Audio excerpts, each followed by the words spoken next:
अक्सर कुछ शख्स और कुछ कहानियां हमेशा काफी खास होती हैं।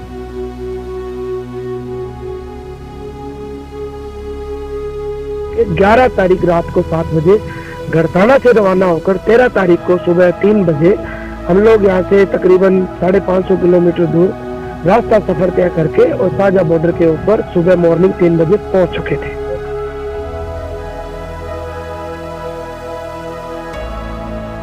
मेरा सवाल ये था कि आपके कानों में कब ये बात पहुंची कि हमें चलना है दिल्ली?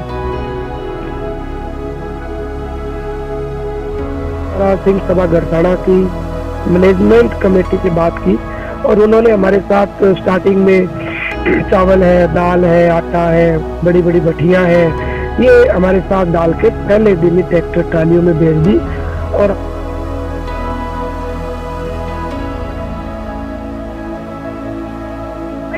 कभी जिंदगी में ऐसी सिचुएशन नहीं चाहते भी देश का अंदाता शहीद और हम सेवा करते फिर इन सड़कों पर।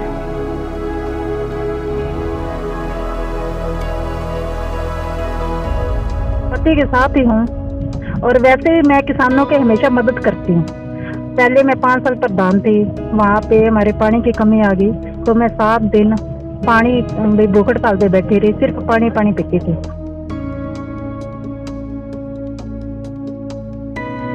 हमारे मम्मी पापा के साथ साथ हम हमारे देश के अन्नदाता देश के किसान के साथ बैठना और साथ चलना बहुत जरूरी समझते हैं। अक्सर कुछ शख्स और कुछ कहानियां हमेशा काफी खास होती है।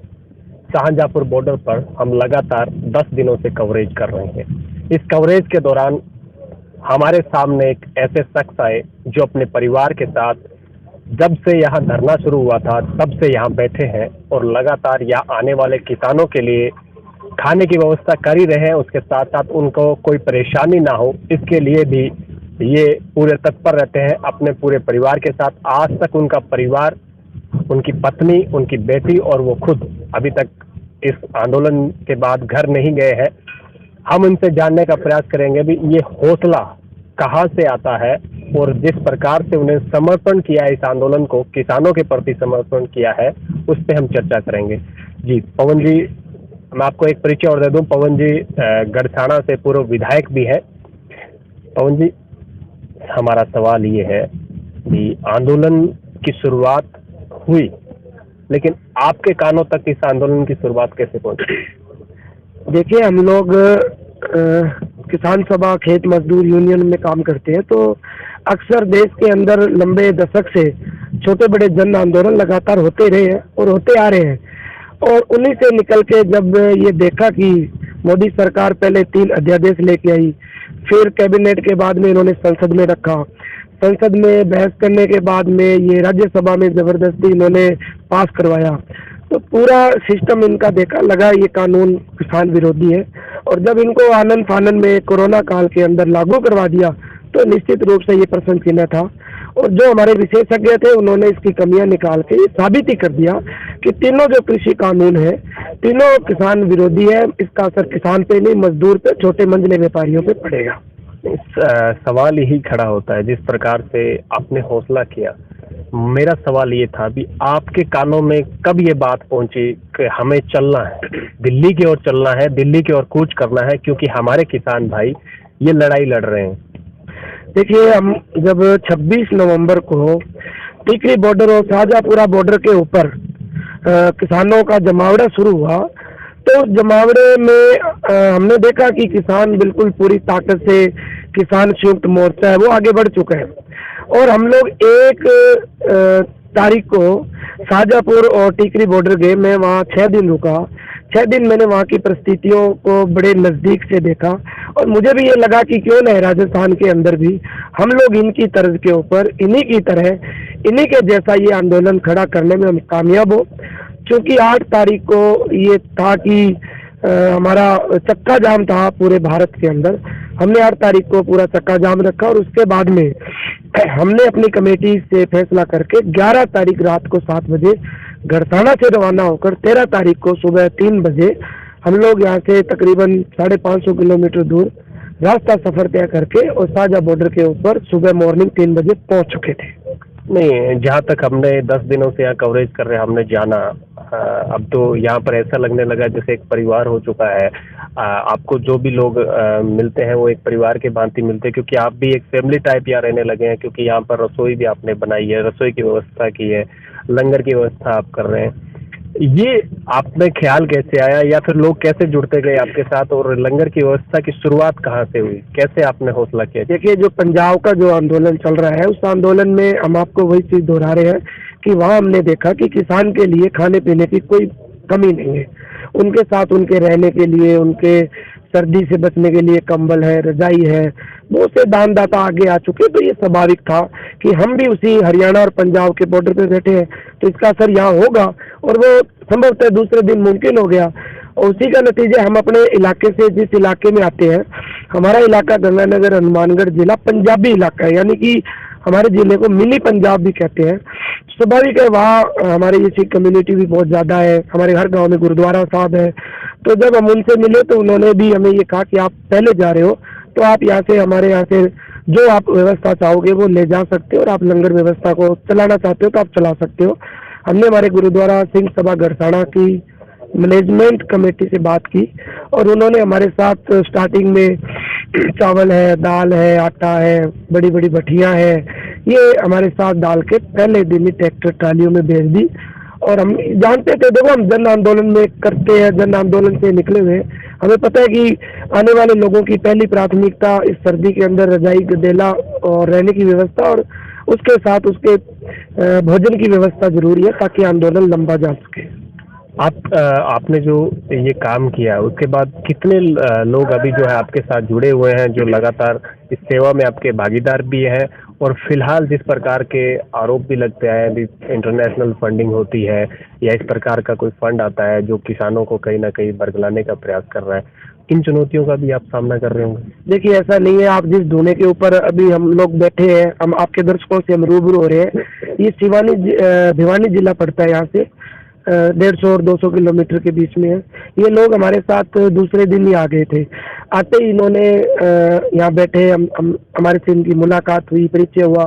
तो पहले दिन इन्होंने देखा कि ये व्यवस्था है, तो इन्होंने अपने गांव से ये तय किया कि हम अपने गांव से आपको दूध ला के देंगे, लस्सी ला के देंगे, और जो भी चाय है, चीनी है, आटा है, दाल है, वो आपके साथ हम कंधे से कंधा मिला के सहयोग करेंगे।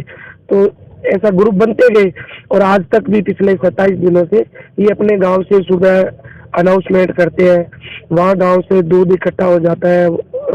कल भी हमारे 10-12 क्विंटल दूध आया, आज भी आया। तो लगातार इन नज़दीक एरिया का, और अब तो ये जो गांव है राजस्थान का जो बॉर्डर है, यहाँ से भी हमें दूध है, लस्सी है, प्राथमिक जो चीज़ें हैं, सब्जियाँ हैं, वो पूरा का पूरा जन सहयोग से अब ये रसोई का संचालन। मतलब एक बार आपने शुरुआत की, उसके बाद जन सहयोग हुआ। आपसे सवाल पूछना चाहूँगा मैं, पत्नी कहा जाता है भी पत्नी 7 जन्मों का साथ देती है और हर सुख दुख में उनके साथ खड़ी होती है। आपको क्यों लगा भी मुझे भी मेरे पति के साथ वहाँ चलना चाहिए, किसानों की सेवा करनी? और मैं तो पति के साथ ही हूँ, और वैसे मैं किसानों की हमेशा मदद करती हूँ। पहले मैं 5 साल प्रधान थी, वहाँ पे हमारे पानी की कमी आ गई, तो मैं 7 दिन पानी भूख हड़ताल पे बैठी रही, सिर्फ पानी पीती थी। तो हम 15 साल से किसानों की मदद करते हैं, पानी की मांग भी करते हैं, किसान आंदोलन भी करते हैं, गरीबों की भी मदद करते हैं। तो हम तो फिर करते रहते, हमारा परिवार तो किसानों के आंदोलन में बीच ही रहता है। वो आपकी बेटी होगी? हाँ जी, ये मेरी बेटी है अनु दुग्गल। जी, क्या नाम है? अनु दुग्गल। अनु दुग्गल जी, आपको क्यों लगा भी मुझे भी मेरे मम्मी पापा के साथ चलना चाहिए, मुझे मेरे मम्मी के पापा के साथ जाना चाहिए, और इन किसानों के बीच में शायद आप स्टडी भी कर रही होंगी? देखिए, हमें हमारे मम्मी पापा के साथ साथ हम हमारे देश के अन्नदाता देश के किसान के साथ बैठना और साथ चलना बहुत ज़रूरी समझते हैं, क्योंकि यदि आज हम पीछे हटेंगे तो देश का यूथ पीछे हटेगा, देश का जवान पीछे हटेगा। तो शायद इस तरह के कानून बनते रहेंगे आगे। और इस कोरोना काल के अंदर इतनी भी क्या जल्दी थी भी सरकार ने इस तरह के 3 काले कानून पास करवाए हैं संसद में, और जो कि बहुत गलत है। और कि ये जो कानून है, ये किसान विरोधी के साथ साथ देश विरोधी कानून बनाए हैं बीजेपी सरकार ने। स्टडी अब कहाँ, स्टडी कौन सी क्लास में? मैं बीटेक फाइनल ईयर कर रही हूँ गंगानगर से। अभी तो पढ़ाई कोरोना काल की वजह से शायद रुकी हुई।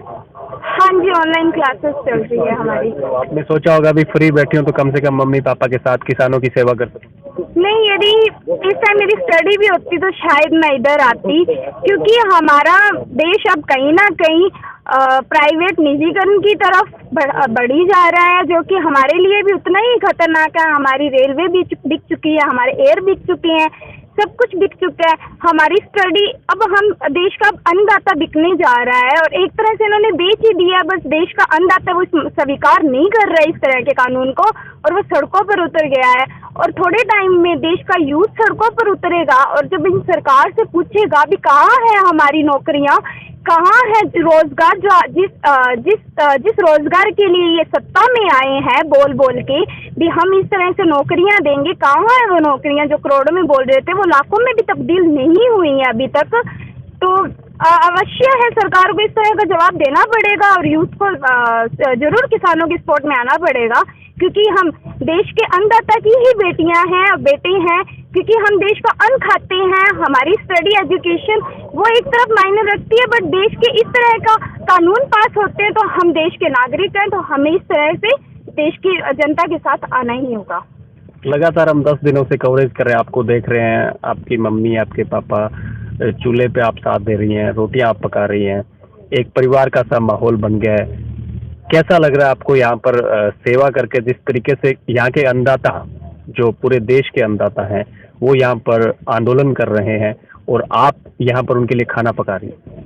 देखिए, सेवा करने में तो बहुत अच्छा लगता है, इस चीज में कोई वो दोहराई नहीं है, बट इस तरह की सिचुएशन में हमारा देश के अन्नदाता शहीद हो रहे हैं। दिल्ली में 60 के करीब हमारे कई नौजवान भी हैं उसमें और अन्नदाता भी हैं जो शहीद हुए हैं। तो कहीं ना कहीं इस तरह के माहौल के अंदर हम ये नहीं चाहते कि हम सेवा करें, मानते हैं सेवा करना हम पसंद करते हैं, बट कभी जिंदगी में ऐसी सिचुएशन नहीं चाहते भी देश का अन्नदाता शहीद हो और हम सेवा करते फिर इन सड़कों पर।